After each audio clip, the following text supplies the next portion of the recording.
बच्चों नमस्कार, good evening सभी को। बच्चों कल हमने आपको वैदिक सभ्यता के बारे में चर्चा चल रही थी और इससे पहले हमने आपको सिंधु घाटी सभ्यता के बारे में बताया था, जिसमें से हमने आपको हड़प्पा, जो कि पहली नगरीय सभ्यता जहाँ शुरू होती है हड़प्पा से, इसके बाद मोहनजोदड़ो जहाँ पर विशाल स्नानागार हमको मिला। तो देख लीजिए, ये सिंध नदी के तट पर ही हड़प्पा और मोहनजोदड़ो है। आज हम जो पढ़ने वाले हैं, आज का जो हमारा टॉपिक है बच्चों, वह है वैदिक कालीन सभ्यता। बच्चों जैसा कि हमने कल बताया था कि जो हमारी नगरीय सभ्यता थी, संभवतः जैसा कि आप देख रहे हैं, आपने अभी मानचित्र में देखा कि हो सकता है इस सिंध नदी में जिसमें झेलम, चिनाब, रावी, सतलज और ब्यास नदियां और उत्तर से काबुल नदी आकर के गिरती है। तो यहाँ पर जो नगरीय सभ्यता थी, हो सकता है यहाँ पर बाढ़ आई हो, भीषण बाढ़ आई हो और हमारी वह सभ्यता नष्ट हो गई। फिर क्या हुआ? समय बीतता गया और उत्तर, दक्षिण, पूर्व, पश्चिम, उत्तर और पश्चिम, पश्चिमोत्तर इसको हम बोलेंगे, पश्चिमोत्तर।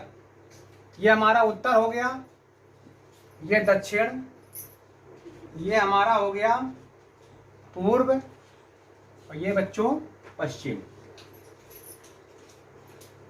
तो पश्चिमोत्तर दिशा में अफ्रीका के तरफ से कुछ लोग आए और इन्होंने यहाँ पर झोपड़ियां बनाकर रहना शुरू कर दिया। इनका जो समय है बच्चों, इनका समय है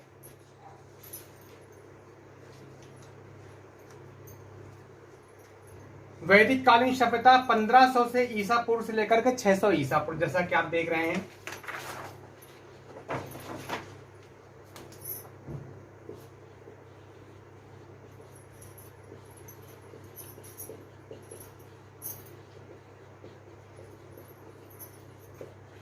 ईसा पूर्व, यह हमारा भारत है।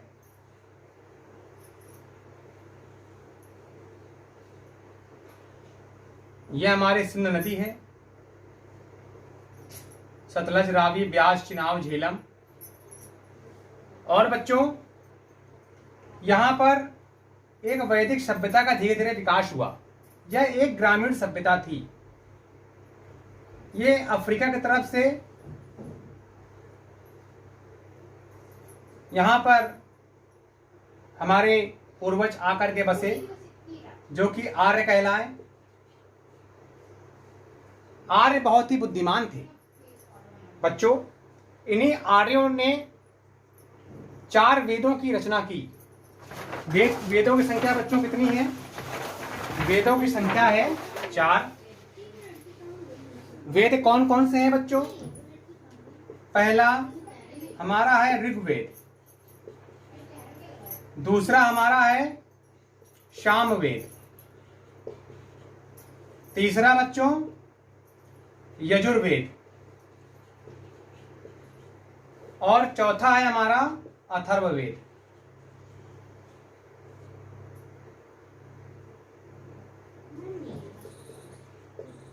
बच्चों ध्यान दीजिए, ये वेद बहुत पूछे जाते हैं आपकी परीक्षा में। अभी जो 24 अप्रैल को जो आपकी परीक्षा होनी है, उसमें से यहां से एक प्रश्न बनता है कि सबसे प्राचीनतम वेद कौन सा है? तो सबसे प्राचीनतम वेद है ऋग्वेद। ऋग्वेद में किस चीज का वर्णन है? ऋग्वेद में देवी देवताओं के लिए प्रार्थना और सूक्तियों का वर्णन है। दूसरा हमारा है सामवेद। तो बच्चों सामवेद में संगीत प्रधान वेद है। इसमें ऋग्वेद में क्या है? प्रार्थना और सूक्तियां दी हुई हैं। सामवेद में देवी देवताओं को प्रसन्न करने के लिए संगीत से संबंधित मंत्र उच्चारण दिए गए हैं। यजुर्वेद में यज्ञ कैसे करें, हवन कैसे करें, विधि विधान से, किस विधि विधान से यज्ञ होंगे, हवन होंगे, उसके लिए इसमें मंत्र दिए गए हैं। और अथर्ववेद में चिकित्सा का इसमें वर्णन है बच्चों। किस तरह से चिकित्सा करनी है, किस मर्ज के लिए कौन सी दवा चाहिए, इसके लिए अथर्ववेद में बताया गया है। चलिए आगे बढ़ते हैं।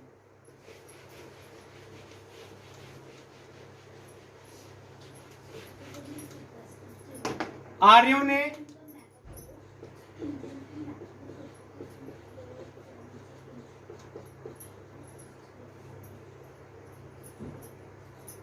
वर्ण बनाए, वर्ण व्यवस्था लागू की थी। वर्ण व्यवस्था कहां से लागू हुई? वैदिक कालीन सभ्यता में। वर्ण कितने हैं बच्चों? वर्ण हैं 4। वेद कितने हैं? वेद भी 4 हैं। वर्ण कितने हैं? वर्ण भी 4 हैं। पहला है हमारा ब्राह्मण, दूसरा क्षत्रिय, तीसरा वैश्य और चौथा शूद्र। बच्चों ये प्रश्न आपसे यहां से पूछ सकते हैं कि वर्ण कितने हैं? वर्ण 4 होते हैं, ब्राह्मण, क्षत्रिय, वैश्य और शूद्र। ब्राह्मणों का कार्य, सबका कार्य इसमें अलग अलग उन्होंने निर्धारित कर दिया था आर्यों ने। ब्राह्मण का कार्य था वेदों का अध्ययन करना,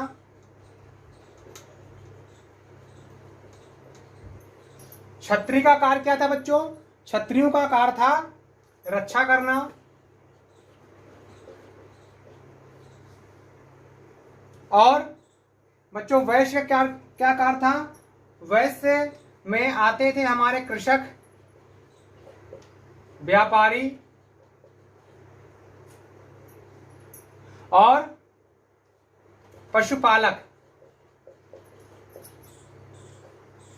तो इनका काम खेती किसानी करना था, व्यापार करना था, पशुओं को पालना था। ये वैश्य में आते थे। और शूद्रों का कार्य था उपरोक्त तीनों की सेवा करना। तो आर्यों ने 4 वर्णों की व्यवस्था की थी और इस तरह से समाज में सामाजिक व्यवस्था थी। वैदिक कालीन सभ्यता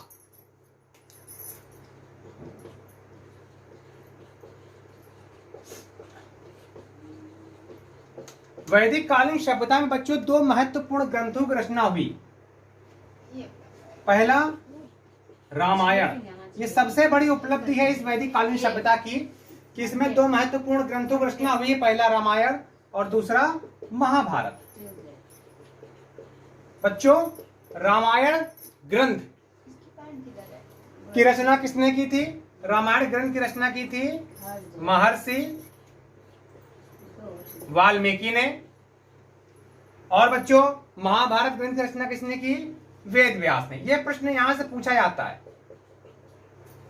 यह प्रश्न आएगा आपका 101% आपका यह प्रश्न परीक्षा में आएगा कि रामायण की रचना किसने की? महर्षि वाल्मीकि ने। और महाभारत की वेद व्यास ने। किस भाषा में लिखी गई है रामायण? संस्कृत भाषा में।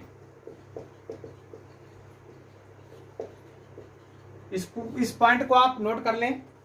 चलिए आगे बढ़ते हैं।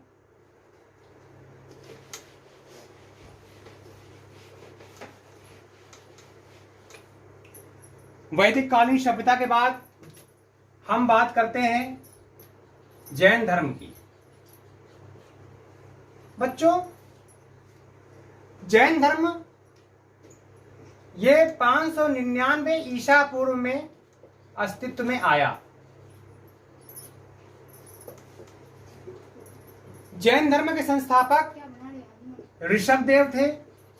यह प्रश्न बनता है जैन धर्म के संस्थापक कौन थे बच्चों? ऋषभदेव। यह प्रश्न आपका 101% आ सकता है कि जैन धर्म के संस्थापक कौन थे? ऋषभदेव थे। इन्हीं को हम प्रथम तीर्थकर भी कहते हैं। इसके बाद जैन धर्म में कितने तीर्थकर हुए? 24। तो 24वें तीर्थकर कौन थे? महावीर स्वामी। कौन थे? महावीर स्वामी। बच्चों ये हमेशा याद रखिए, 24वें तीर्थकर थे महावीर स्वामी। अगर 24वें की जगह 23वें पूछ लें तो 23वें तीर्थकर थे पार्श्वनाथ। यहां से प्रश्न बनते हैं बच्चों। जैन धर्म, जैन धर्म ऋषभदेव जैन धर्म के संस्थापक। समय क्या है? 599 ईसा पूर्व। और 24वें तीर्थकर महावीर स्वामी। तो महावीर स्वामी के विषय में हम पढ़ते हैं बच्चों। आइए,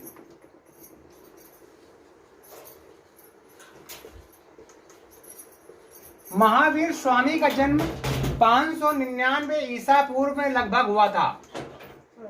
कोई निश्चित तिथि नहीं है, कहीं कहीं 599, कहीं कहीं 543 दिया गया है। तो सही बच्चों यही है। मैंने इतिहास को काफी गहनता से देखा तो यही जानकारी सही मिली कि 599 ईसा पूर्व बच्चों महावीर स्वामी का जन्म हुआ था। और कहां पर हुआ था? कुंडग्राम में। महावीर स्वामी का जन्म कहां हुआ था बच्चों? कुंडग्राम में। जगह क्या थी? वैशाली। बच्चों यहां से प्रश्न बनते हैं, ध्यान दीजिए। जगह क्या थी? वैशाली। और महावीर स्वामी जी का जन्म स्थल था कुंडग्राम। अब इसके बाद यहां पर दो प्रश्न और बनते हैं बच्चों। इनकी माता का नाम क्या था? माता का नाम इनकी त्रिशला था, त्रिशला। और इनके पिता का नाम क्या था बच्चों? किसी को पता हो तो बताएं, इनके पिता का नाम क्या था? सिद्धार्थ। सिद्धार्थ। जैन धर्म में बच्चों, जैन धर्म में 5 सिद्धांत बताए गए। इसमें कितने सिद्धांत बताए गए? 5 सिद्धांत। कौन कौन से हैं बच्चों? पहला है सत्य, दूसरा है अहिंसा, ठीक है, और तीसरा है अस्तेय, चौथा है बच्चों अपरिग्रह, और 5वां है ब्रह्मचर्य। ये 5 सिद्धांत बताए गए हैं। जैन धर्म एक ऐसा धर्म है जो बहुत ही सख्त है। इसमें बताया गया है कि हमें जीवों की रक्षा करनी है, हमें जीवों को मारना नहीं है, जीवों की रक्षा करनी है, हमें सदा सत्य बोलना है, हमें सदा सत्य बोलना है। ये शायद आपको दिख नहीं रहा है तो मैं इसको ऊपर लिख देता हूं। देखिए 5 आर्य सत्य कौन कौन से हैं? सत्य, अहिंसा, अस्तेय, अपरिग्रह और ब्रह्मचर्य। बच्चों यहां से प्रश्न बनेंगे, इसको आपको थोड़ा सा कंठस्थ करना पड़ेगा। सत्य, अहिंसा, अस्तेय, अपरिग्रह और ब्रह्मचर्य। बच्चों ये जो हैं आपके 5 सिद्धांत हैं और इसमें 4 आश्रम भी बताए गए हैं और इसी में 3 रत्न। ये आपके 5 सिद्धांत किसमें बताए गए हैं? जैन धर्म में। 4 आश्रम किसमें बताए गए हैं? जैन धर्म में। 4 आश्रम कौन कौन से हैं? पहला है आपका ब्रह्मचर्य, दूसरा है आपका गृहस्थ, तीसरा है आपका वानप्रस्थ, चौथा है आपका संन्यास। ठीक है, तो इस तरह से ये आपके 4 आश्रम हैं और इसी में त्रिरत्न भी बताए गए हैं। त्रिरत्न बच्चों कौन कौन से हैं इसको आप ध्यान दीजिएगा। त्रिरत्न है इसमें, नंबर 1 सम्यक ज्ञान,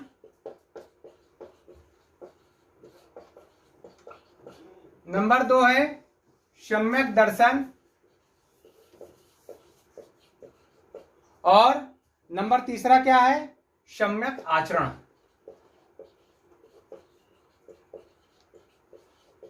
सभी को समान ज्ञान देना चाहिए, सभी को साथ समान व्यवहार करना चाहिए, समान आचरण करना चाहिए, सभी को समान दृश्य देखना चाहिए।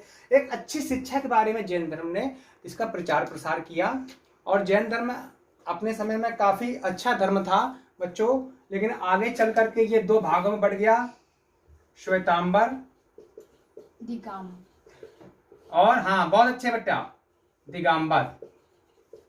ये भी पूछा जा सकता है मगर इतना कठिन नहीं पूछेंगे, बहुत ज्यादा ये पूछ लेंगे कि महावीर स्वामी का जन्म कहाँ हुआ था, तो आप बता देंगे कुंडग्राम में हुआ था। कहाँ पर है ये कुंडग्राम? वैशाली में है। इनकी माता का नाम क्या है? त्रिशला है। और पिता का नाम क्या था इनके? क्या था पिता का नाम बताइए? सिद्धार्थ। हाँ, इनके पिता का नाम सिद्धार्थ था। और जैन धर्म में प्रथम तीर्थकर कौन थे? ऋषभदेव थे, और महावीर स्वामी 24वें तीर्थकर थे। ठीक है, तो बच्चों आज के लिए इतना ही। हम शीघ्र ही अगली वीडियो में फिर मिलेंगे, तब तक के लिए नमस्कार, धन्यवाद।